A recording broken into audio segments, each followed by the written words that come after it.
ఏపీలో scrub typhus మరణాలు కలకలం సృష్టిస్తున్నాయి. కృష్ణా జిల్లా ఉయ్యూరు మండలం ముదునూరుకు చెందిన బుట్టి శివశంకర్ రాజు ఈ వ్యాధి లక్షణాలతో మృతి చెందిన విషయం ఆలస్యంగా వెలుగు చూసింది. జ్వరం, వారం క్రితం రావడంతో వాంతులు, విరోచనాలతో బాధపడుతున్న ఆయన మచిలీపట్నంలోని ఓ ప్రైవేట్ ఆసుపత్రిలో చికిత్స పొందారు. స్క్రబ్ టైఫస్ లక్షణాలు ఉన్నాయని వైద్యులు అనుమానం వ్యక్తం చేయడంతో కుటుంబ సభ్యులు విజయవాడలోని ఓ ప్రైవేట్ ఆసుపత్రిలో చేర్పించారు.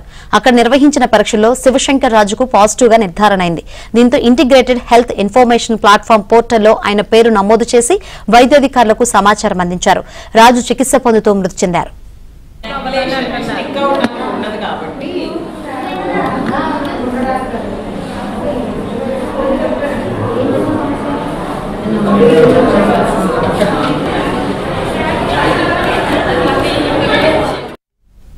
కృష్ణా జిల్లా డిఎంహెచ్ఓ మృతుడి ఇంటికి వెళ్లి కుటుంబ సభ్యులను విచారించారు.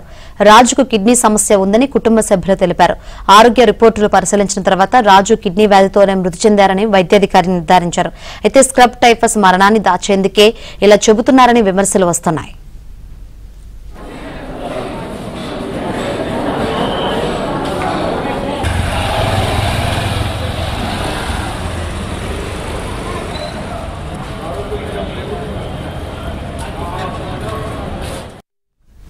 కృష్ణా జిల్లాలో 15, ఎన్టీఆర్ జిల్లాలో 1 చొప్పున స్క్రబ్ టైఫస్ కేసులు నమోదయ్యాయి.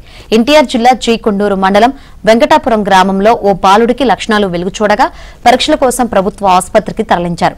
కాగా ఏలూరు జిల్లా నూజివీడుకు చెందిన ఓ వ్యక్తి తాపి పనుల నిమిత్తం రోజు ఏలూరు రాకపోకలు సాగిస్తూ ఉంటాడు. తీవ్ర జ్వరంతో గత నెల 29న నూజివీడు ఏరియా ఆసుపత్రిలో చేరాడు. చికిత్స అందిస్తున్నప్పటికీ జ్వరం అదుపులోకి రాకపోవడంతో ఎలీసా టెస్టు నిర్వహించగా స్క్రబ్ టైఫస్ పాజిటివ్ గా నిర్ధారణైంది. మెరుగైన చికిత్స నిమిత్తం ఆయన్ను విజయవాడ ప్రభుత్వ ఆసుపత్రికి తరలించారు. దీంతో ఈ జిల్లాలో బాధితుల సంఖ్య 3కు పెరిగింది.